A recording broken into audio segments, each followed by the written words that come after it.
Happy birthday to Paul McCartney, 84 years old, on June 18th, 2026.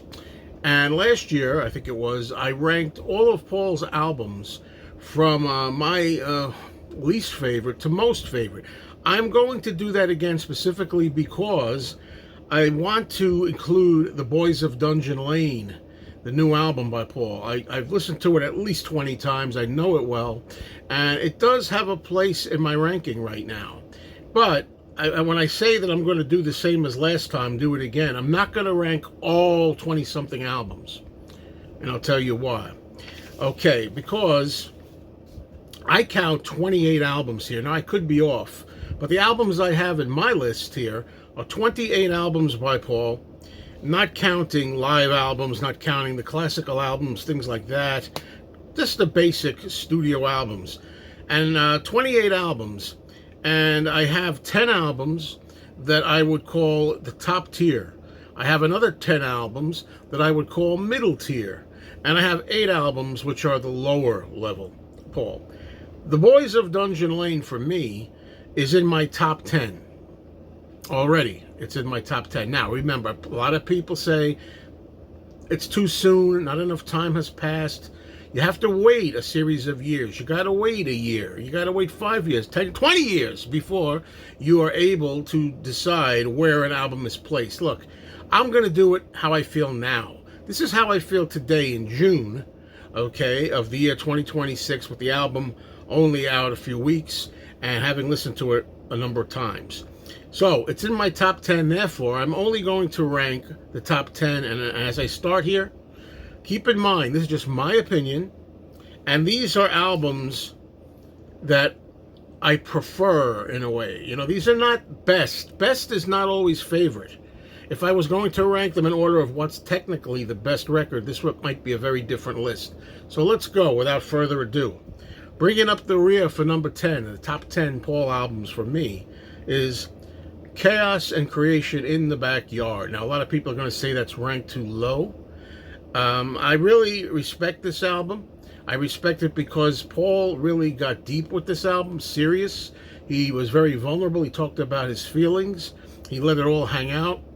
So, Nigel Godrich really liked get the most out of him and made him really kind of own up and wear his heart on his sleeve. And I always liked that about the album.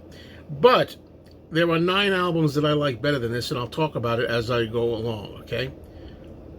Number 9. This is a favorite album of mine, not everybody's.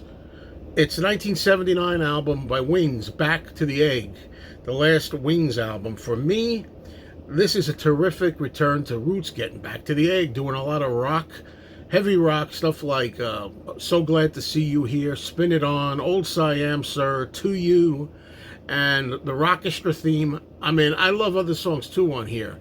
I like Baby's Request. I like After the Ball. I like Winter Rose, Love Awake. Beautiful songs. I like We're Open Tonight. But this is a very underrated album. And for me, I was 17 when I bought this album back in the 70s. And it reminds me of that too. So that's my number 9 pick. Number 8, I go to Memory Almost Full from 2007. I think this is one of Paul's finest albums of the 21st century, in 2007. Great stuff on here. You got pop-type hits like Dance Tonight. You've got Ever Present Past. And you've got really intense stuff like the song House of Wax, which is one of Paul's best vocal performances ever, and a real serious track about Paul thinking about when the day comes that he passes on and leaves us, how he wants to be remembered and how he wants people to think of him. And that's the song The End of the End. I love the rock song Only Mama Knows. I even love little inconsequential additions like See Your Sunshine, for example. That Was Me. I really like the album. Okay, that was number 8. Now at number 7. Number 7, and I'm not really sure that this is perfect just yet. Number 7 at this time is where I'm placing The Boys of Dungeon Lane. Okay, I think as time goes on, I think The Boys of Dungeon Lane is going to go even higher for me. Might even be top 5. But I just think already it's got all the earmarks of a masterpiece. I'm not saying The Boys of Dungeon Lane I would consider Paul's #1 masterpiece, but it's one of his masterpieces. He might have a few, okay? And I think Boys of Dungeon Lane is destined to be a classic. And I think what really stands out about it for me and some other people I've talked to is that The Boys of Dungeon Lane is Paul really singing about Paul. He's talking about Paul. He's not doing songs so much, just generic songs about any old person, although the last song, Mama Gets By, is supposed to be a fictional song. And overall, though, there's other ones too. Mountaintop is about a girl, I think, that was it at Glastonbury? Anyway, my point is, this is, to me, this new album is one of the best things he's ever done.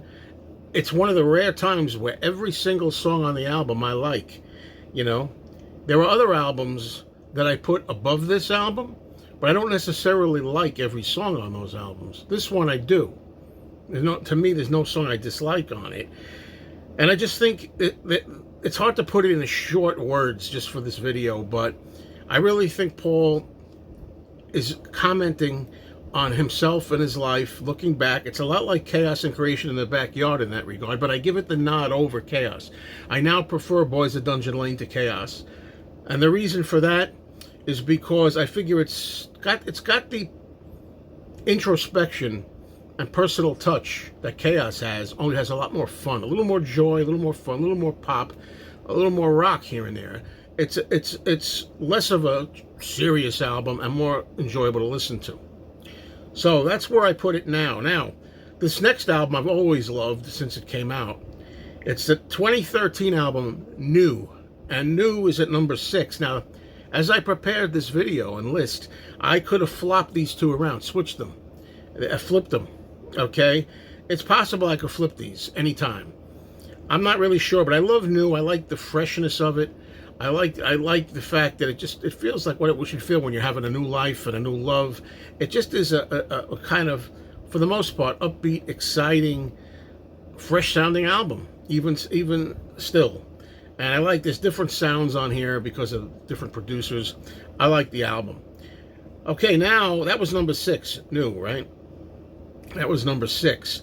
Now for #5, we got the top 5. And this one that I'm going to put at #5, I don't know how much of this is because it has such a great reputation as a masterpiece, and I've loved it since it came out. But it's starting to change a little bit for me. Sometimes I think maybe it won't stay in the top 5. That's the 1982 Great Paul album, Tug of War. It was such a great album, especially when it first came out. Tug of War. What can I say? Again, I liked the album that came before this, McCartney 2. Okay, but a lot of people did not like that. It was an experimental album. It was Paul doing weird stuff. And I think people felt at the time in 1982, myself included, that Tug of War in a lot of ways was a return to form. And I think that helped it out a lot. And of course, George Martin helping Paul out and producing it with him and all this kind of thing. And a lot of great songs on here. You know them all. The title track, Tug of War, Take It Away, Ballroom Dancing, Here Today, the tribute to John. There are some songs on here, as I say, that I don't love. I don't love Dress Me Up as a Robber. I don't love the Carl Perkins song with Paul on it, the song Get It. But yet, it's so well produced and it was such an exciting record at the time that it's still a favorite. #4, I put Flaming Pie at #4. I think it's one of Paul's best albums, 1997. Paul's best album out of the 90s. It's got some real classics on there, I think. A song like Some Days and Calico Skies, another one, and Little Willow, among the best things he's ever done. I love the songs we were singing. But there's also some weak stuff on there. Used to Be Bad, I think, is one of them. Souvenir. There were 2 or 3 weak tracks on it. But there's good stuff on there. Young Boy's a good track. I'm sure I'm missing a bunch of them. But really, really Paul in good form. Then we have the top 3 for me. Okay, #3, Venus and Mars. Sometimes I place Venus and Mars higher. It's tough sometimes to decide. Venus and Mars, 1975. It's got the hit song on there, Listen to What the Man Said. I love Call Me Back Again, New Orleans flavor. I love Rock Show. Venus and Mars, the title track. Let's see, Letting Go. I love Letting Go. I love the reprise of Venus and Mars. Flip the album over and you start that. Magnetic and Titanium, man, I'm just going off the top of my head. A great Wings album and a great follow-up to what is my number 2 album.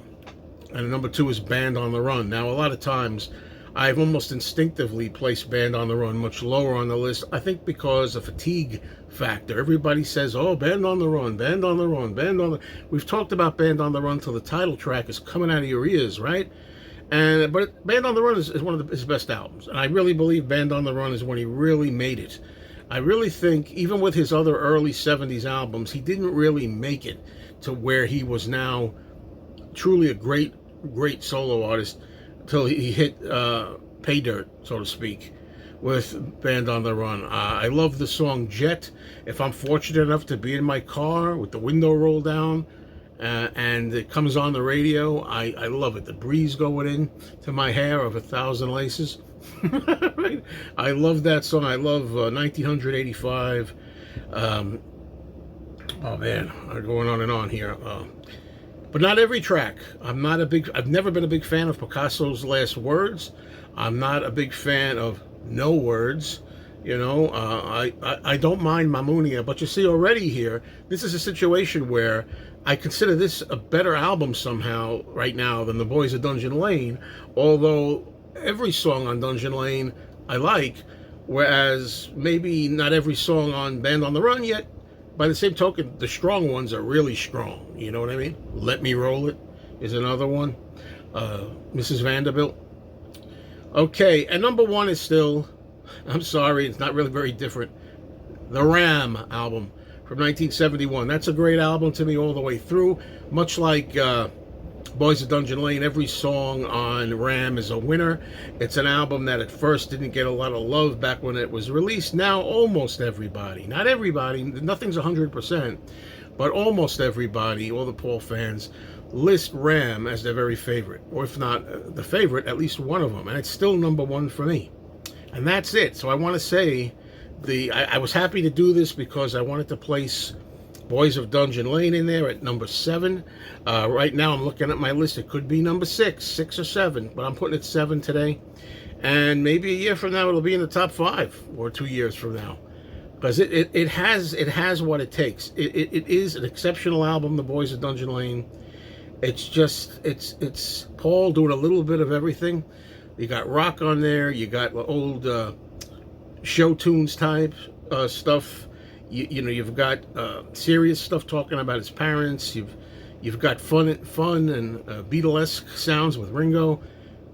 You've got a great sad type of heart-tugging ballad song with the fantastic Days We Left Behind, which I think is now in the running for me one of Paul's all-time, since the beginning, greatest songs. I could say a lot more. I won't. Happy birthday to Paul. And let me know what you think of my list and give me your opinions of what you like or don't like.